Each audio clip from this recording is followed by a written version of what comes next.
Hello guys, today we are gonna talk about what characters and what gear are gonna be the best for Black Dragon Tower. I've been doing a lot of Black Dragon Tower videos when I help my viewers or just play different battles on Black Dragon Tower with different teams.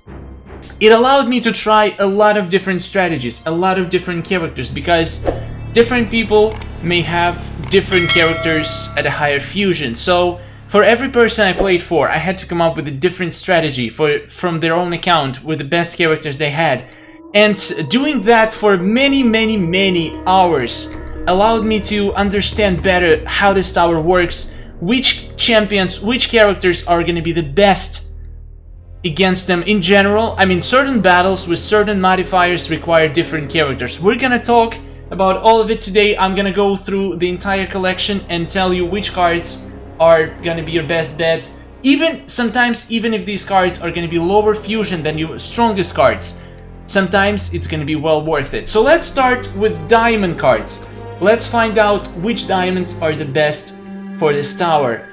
And I'll have to give spot number 1 to MK11 Scorpion. MK11 Scorpion is just incredibly good in this tower because he has probably the most spammable dot in the entire game. Every time you tag, all team is on fire. It just melts your opponents. I've seen people completing battles 190 plus, and I did it myself, battles 190 plus with Fusion 0 MK11 Scorpion.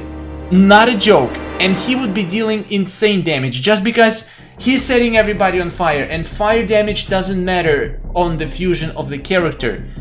His whole point was to take in, you give him unblockable gear, you take in with MK11 Scorpion, you basically just try to survive until you can tag out, then you tag out, sorry about that, and then you tag back in to set him all on fire again. See?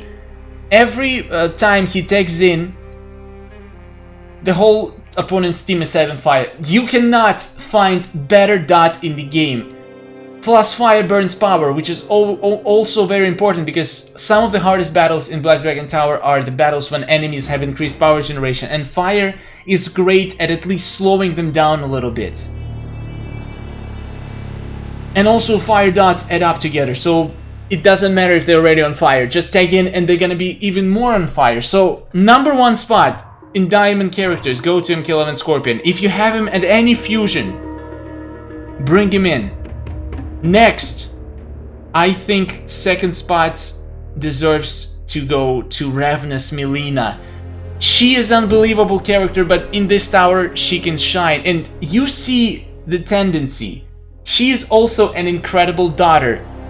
The dot, D-O-T-T-E-R, because she does dots on her tag, but she doesn't just do dots, she also does stun, which is insanely important in certain battles in Black Dragon Tower. For example, there are so many battles where you're getting destroyed by Assassin Jade or Relentless Jason. For example, battle 186, the most dreaded battle of the entire tower. Ravenous Melina shines so hard in that tower. Assassin team. There is battle 190 something where you face Assassin team, and I managed to defeat that battle for one of the viewers using Fusion 5 Ravenous Melina. She didn't do any damage. She was just there to tag in, stun your opponent. If you tag with Ravenous Melina on Jade or on any character that can evade, if they get stunned, you can perform your special attack right away and they will not evade. If the characters cannot evade when they're stunned. So having somebody doing bleed and stun on tag is insanely powerful. So I would give spot 2 to Ravenous Melina. Spot 3 is probably gonna go to Classic Liu Kang. I just defeated multiple battles by just having Classic Liu Kang sitting there at Fusion 0 and just providing this stun snare on tag. And you just tag between your other 2 characters, keep your opponent from doing special attacks, and just destroy them. Super powerful. Let's see. So these are my top 3 spots. Some honorable mentions. Probably gonna go to, let's see, I would say Circle of Shadow Liu Kang. I had very good battles with him. He is great because he has a snare on special 1. you can always, and he has stun on the beginning of the match, so you can basically guarantee to snare first opponent, and then you just get rid of them one by one. It's very important to do in certain matches where characters have insane tag attacks, and just put him in and just keep your opponent snared. Snare one guy and then do damage to him. Don't let him take out until you kill them completely. It's gonna be very helpful. Also, let's see. Let's take a look at other characters. Strike Force Scorpion can have some uses, but you definitely want him to be. His regeneration is his strong point, so you definitely want Strike Force Scorpion to be at very high fusion. At low fusions, he's just not gonna be that useful. Basically, every character that has some sort of a dot, some bleed, like Scarlet, is gonna be pretty useful. But again, they're not gonna be top tier. Top tier are the ones that I just said. But other guys, if you have them maxed out, definitely use them for sure. Anybody who has dots, snare, or stun, those 3 things, or cripple, those 4 things are the most important modifiers in this game. Dark Fate Terminator, again, gonna be very useful on a higher fusion. On low fusion, not useful, not that much useful, even though he has cripple on special 1. Classic Reptile probably can take spot number 4, again for the same reason. Very easy done dots, and he doesn't have to be high fusion. Fusion 0, Classic Reptile, just sitting there and poisoning them wherever they tag, and occasionally you can tag in with him. Do a couple special ones, stack a bunch of poison on a character and tag out.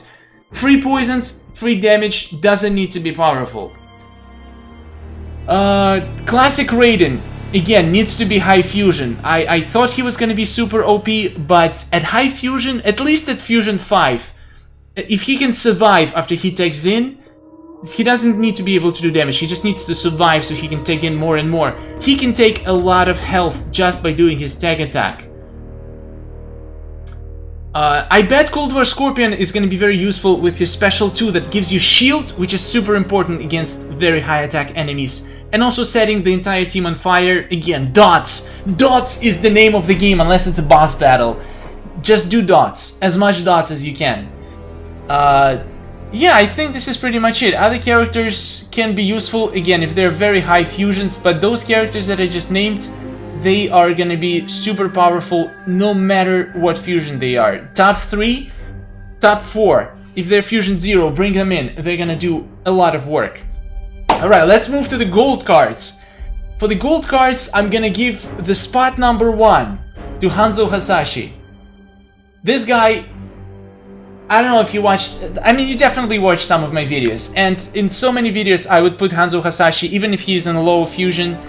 He does incredible amount of dots, like ridiculously high amount of dots. He can do bleeds, he can do fire, he can do stun, he can do bleed on his fire on his special 2. Beautiful character, and he is fast. Why? He is so fast. Give him unblockable piece of gear, like revolvers. Don't give him Shirairu Kunai. It's not good enough to have block breaker on your special attacks. You want to have it on your basic attacks. So give him something that gives him unblockable chance on basic attacks and just watch him shred people. He can keep attacking for 20 combos in a row without being interrupted. This guy is absolute fire. Try him out. Super good. Spot number 2. Now this is a tough one because there's so many gold cards that can be helpful in this. Let me think about this one. Well, definitely Classic Scorpion is going to be, if not number 2, maybe in top 3 for sure. Classic Scorpion, super great. I made a whole video on how Classic Scorpion is useful in Black Dragon Tower.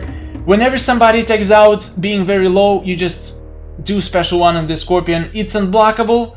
As long as you're not doing it, if you're doing this against Jade, if Jade is on the other side and you're fighting Jade, don't do his special because it can be evaded, but you can use it to take out Jade when she is tagged out. This way she cannot evade. So if you know that Jade is the lowest, do your Classic Scorpion special 1 and he'll pull Jade, he'll stun her, and he'll bleed her.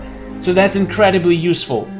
And again, bleed on special one, and the one that's unblockable, and the feature that he can take out enemies, weaker enemies, it just makes him incredibly overpowered in Black Dragon Tower.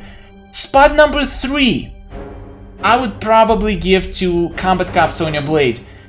She has a very unique mechanic. She can permanently snare one enemy. So imagine it's an assassin team. You can basically just take care of Assassin Jade and just don't worry about her till the end of the match. If it's a team with Spec Up Scorpion, make sure to tag out one of the other guys so you have higher chance of Spec Up Scorpion to take in, so you can take him out before other enemies. Very insanely useful against bosses. Combat Cop Sonya Blade against bosses is ridiculously good. You just take out the most dangerous boss, because all the bosses like Cabals and stuff, they have stun on tech, and that's so painful when they do when they can kill you with one special attack. You don't want him to stun you on tech, trust me. So you just remove the most dangerous boss and just try to do as much damage as possible to other two bosses. She's super versatile, super incredibly good in this tower, hands down. Even though she doesn't have any dots, anything useful, she's also resistant to stun, I'm pretty sure. Yes, she's resistant to stun, and if you use her with Combat Cop Johnny, which I don't really recommend, he's not really great in this tower, unless he's a high fusion.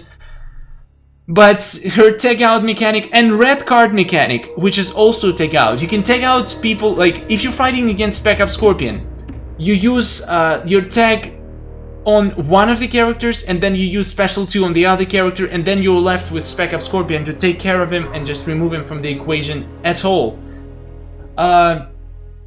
Let's see, who else was very useful? I think those are top 3. I definitely want to mention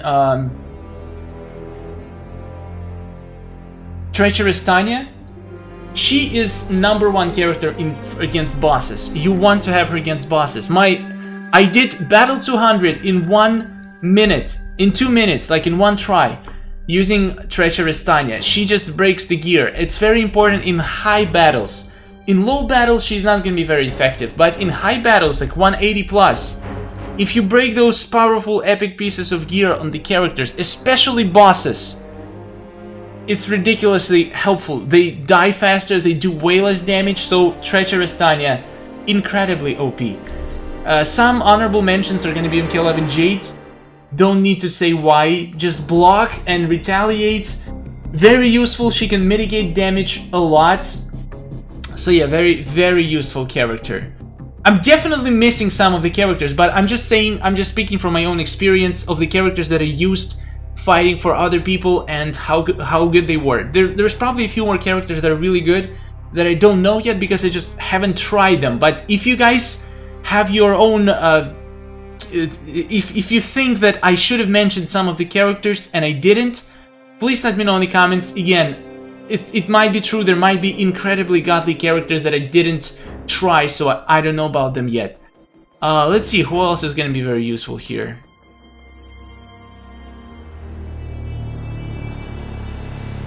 I can see potential in Vampirus Melina, because she can just bleed people whenever she's just being tagged in, so she's very good.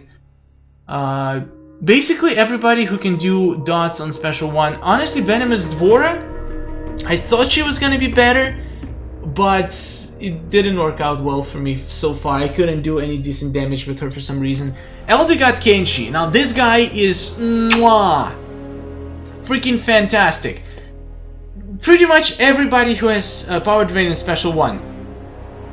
Because if you use it in combination with weak point attacks, it's just such a high chance to snare your opponent.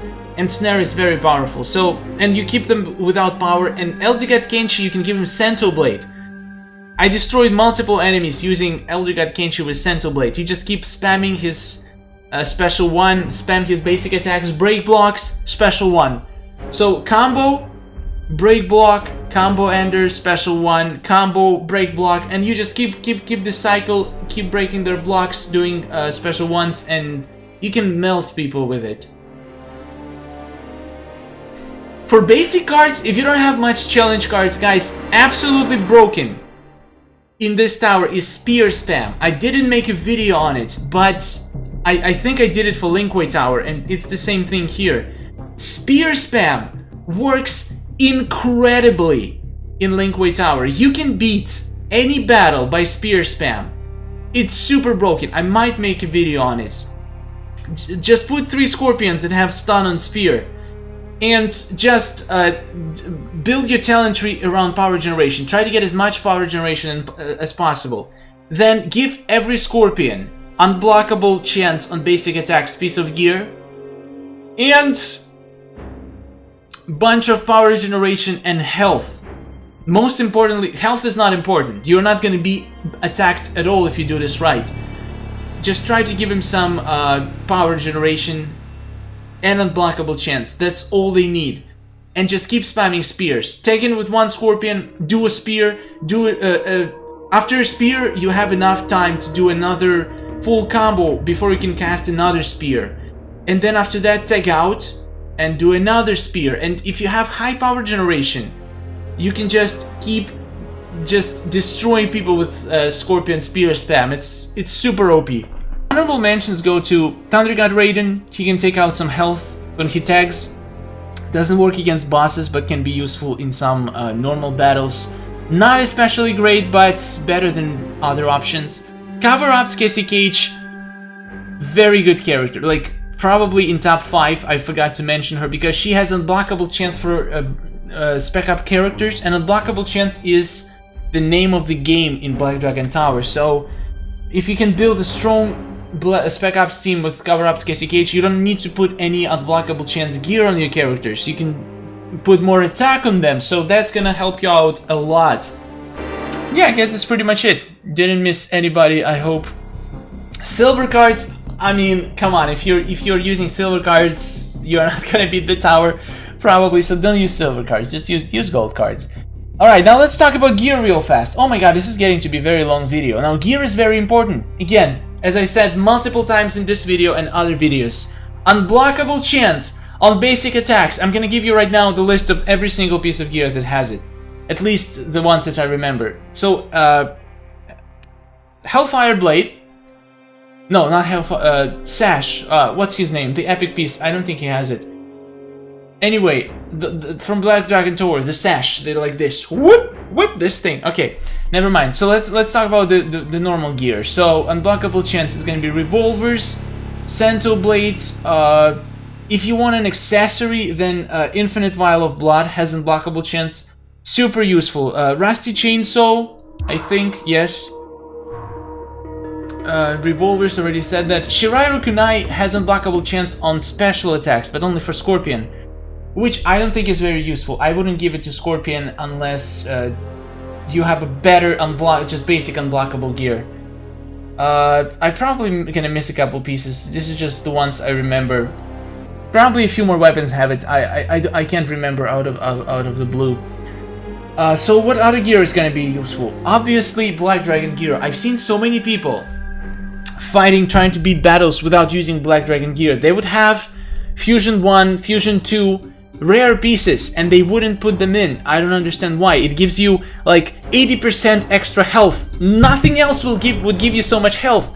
So why not put it on? If you have rare, or even especially if you have epic, you have no excuse not to put it on. Get yourself some extra health, some extra damage. Though I would recommend putting unblockable, like I would put revolvers instead of let's say just uncommon Black Dragon pieces. Unblockable chance is more important than extra damage if it's uncommon piece, because it doesn't do that much. I would rather have unblockable. But if it's a diamond card and you don't have to choose between revolvers and Black Dragon knife, put them both. It's extra damage, it's always good, but make sure they have enough health as well to survive. Pieces like Power Glove, everything that gives you 35% health boost. If you don't have any Black Dragon health boosting gear, put those on, gonna help you a lot. But honestly, unblockable is the name of the game. That's basically all you need to know. And don't put Faction Wars gear, just read the stats. If it says something like Faction Wars only, or like this one also has unblockable chance on all special attacks, but again, it's special attacks, it's slightly different. Reduced power cost and special attack 2. Okay, this is good. This is decent piece, I guess. Something like Bloody Voodoo Doll, again, damage boost Faction Wars only. You're already losing a little bit of the effect. Things like Soul Medallion, like something that gives you 50% off of special attacks, can be useful, but they only useful if you have space for them. That's why diamond cards are going to be much more powerful in Black Dragon Tower, because they have extra slot of gear, so you don't have to choose between extra damage, extra health, cheaper specials. You can just put all of it. Alright, so yeah, the best pieces are gonna be like Rusty Chainsaw is an incredible piece. It gives you reduced cost and special attack too, and a blockable chance. So yeah, just put it. If you have it, just put it. It's so good, but it needs to be maxed out. That's another thing. I see so many people, like almost every person I fought on their account, they don't have maxed out rare gear, but they have insane amount of coins, like millions of coins, and not maxed out gear.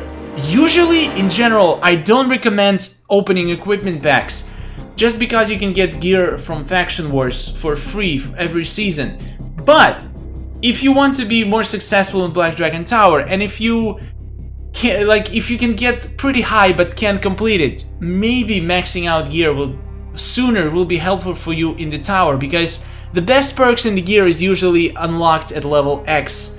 So maybe if you're pretty close to maxing it out, maybe it's worth it to spend some coins on equipment packs if it's gonna help you out in the tower. Alright guys, this is all I got for you for today. It was a lot of talking and not much playing, but hopefully you got some tips and you'll be able to beat this tower now. Let me know in the comments if, after watching this video, you went to Black Dragon Tower and defeated the tower you've been struggling with. I would love to hear that. I would love to know that.